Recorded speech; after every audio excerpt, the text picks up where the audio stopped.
ही किस्में हैं, कलमा, कलाम। आगे कलमा की किस्में, कलमा आप जैसे कि मैंने बताया कि अकेला और बामानी लफ्ज़ को कलमा कहते हैं। तो ये ज़रूरी नहीं कि जो लफ्ज़ हम बोलें तो वो किसी एक लफ्ज़ की किसी एक ही किस्म से ताल्लुक़ रखता हो, ये कलमा की एक ही किस्म से ताल्लुक़ रखता हो। यानी कि अगर बामानी लफ्ज़ है, जैसे अगर आपने कहा है महमूद, तो वो इस्म हो गया। अगर हम कहते हैं कि महमूद आया, तो आया का अगर अलहदा से लफ्ज़ निकाल लिया जाए तो वो फ़ेल हो गया।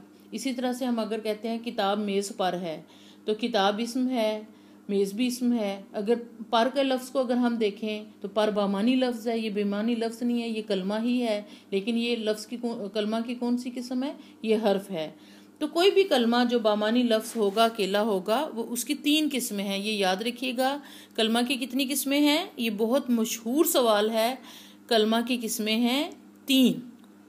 नंबर 1 इस्म, नंबर 2 फेल, नंबर 3 हर्फ। यानी हम जो भी बामानी लफ्ज़, अकेला बामानी लफ्ज़ जो कलमा बोलते हैं, वो या इस्म होगा, या फेल होगा, या हर्फ होगा। तो सबसे पहले देखिए इस्म। इस्म वो कलमा है जो किसी शख्स,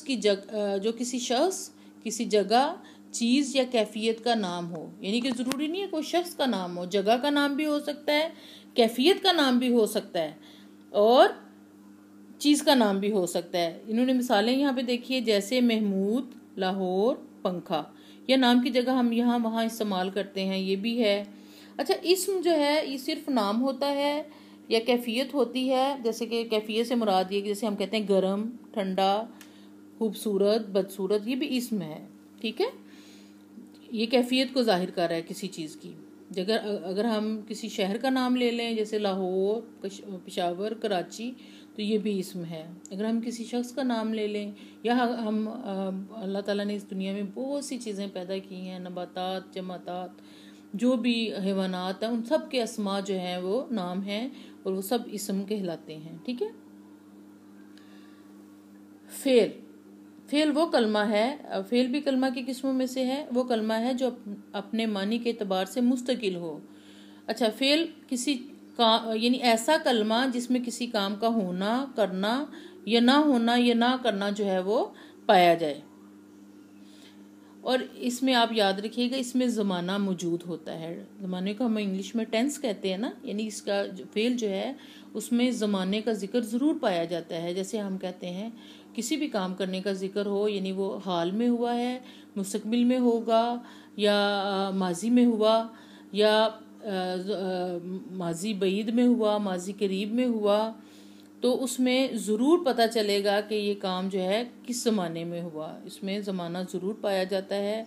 आया, आया था, या आएगा, जाता था, जाएगा, लिखेगा, लिख रहा है, लिखा है। यानी कोई ज़माना जो है उसमें हम जब भी कोई, आप देखें ना, हम आमतौर पे भी जब कोई हमें आके किसी काम के करने का बताता है तो हमें पता चल जाता है ये काम अभी हुआ है, या अभी होने वाला है, या कब बड़े पुराने ज़माने की बात है।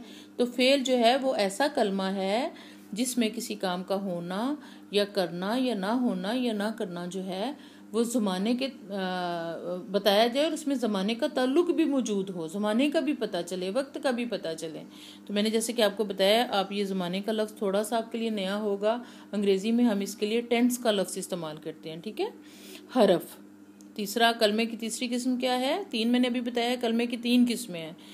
हर्फ वो कलमा जो अकेला तो कुछ मानी ना दे, लेकिन दूसरे कलमात के साथ मिलकर मानी दे और उनमें ताल्लुक भी पैदा करे। अब आप देखें ना, हम कहते हैं किताब मेज़ है, तो वो कितना बेरब्त सा जुमला है और सुनने में भी अच्छा नहीं लग रहा।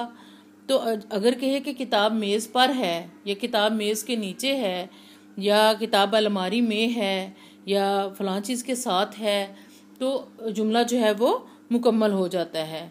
तो जुमले को मुकम्मल करने के लिए और बामानी करने के लिए हर्फ जो है वो इसमें ताल्लुक पैदा करता है। वो अपने मानी के इजहार के लिए दूसरे कलमात का मोहताज होता है। यानी हर्फ जो है अकेला मानी नहीं देता, लेकिन दूसरे कलमात के साथ मिलकर मानी देता है। जैसे मैं घर से मस्जिद तक गया, अगर आप कहें मैं घर मस्जिद गया, तो ये जुमला जो है वो बेमानी हो गया, बेरब्त हो गया। लेकिन अगर आप कहें कि मैं घर से मस्जिद तक, जो तक का लफ्ज़ है वो हर्फ है। इसी तरह से हम कहते हैं क्या कहते हैं, मैं स्कूल में हूँ। अब मैं का लफ्ज़ जो है वो मैं जो है वो हर्फ है, तो इसी तरह से ये लफ्ज़ जो है, ये हरूफ जो हैं, ये खुद तो कोई मानी नहीं देते, ये जुमले को बामानी करते हैं। आगे देखिए, यहाँ तक हमने क्या पढ़ा है, मैं ये आपको इसमें से मैं इसकी एक समरी बनाती हूँ, फिर हम अगले हिस्से की तरफ चलते हैं।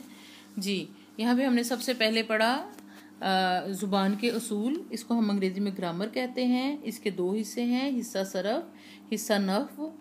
फिर उसके बाद हिस्सा सर्फ की तरफ अगर आप इसकी फहरिस्त देखें तो इसमें मुफरद अल्फाज से बहस की जाती है कि अल्फाज मुफरद हैं, वाहद हैं, जमा हैं, मुनस हैं, मुज़क्कर हैं, इसम फेल या हर्फ हैं, यानी इसका तयन किया जाता है। तो नहव में क्या किया जाता है, मुरक्कब जुमलों और इबारतों पर बहस की जाती है।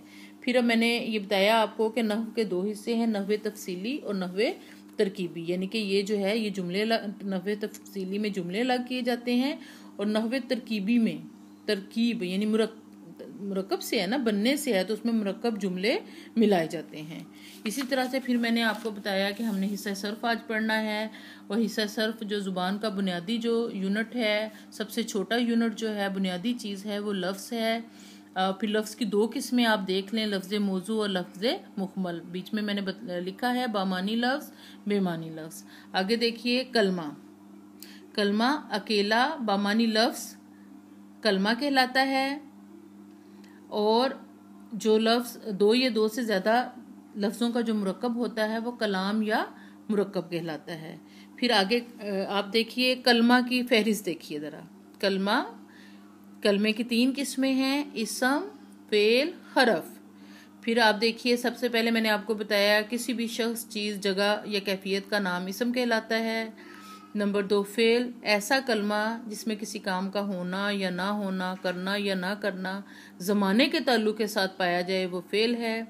हर्फ ऐसा कलमा है जो अकेला कोई मानी नहीं देता, लेकिन दूसरे कलमात के साथ मिलकर ये अपना मानी बनाता है। इसम का ताल्लुक़ इसम से जोड़ता है, इसम का ताल्लुक़ फेल से, फेल का ताल्लुक़ फ़ाइल का ताल्लुक़ जो है, फेल और फ़ाइल का ताल्लुक़ भी ये जोड़ता है। तो हर्फ जो है वो जुमलों को बामानी करता है, और इसके बगैर जुमला बेरब्त और बेमानी रहता है। अब इंशाल्लाह अगली वीडियो में मैं आपके अगले हिस्से की तरफ चलती हूँ ग्रामर के।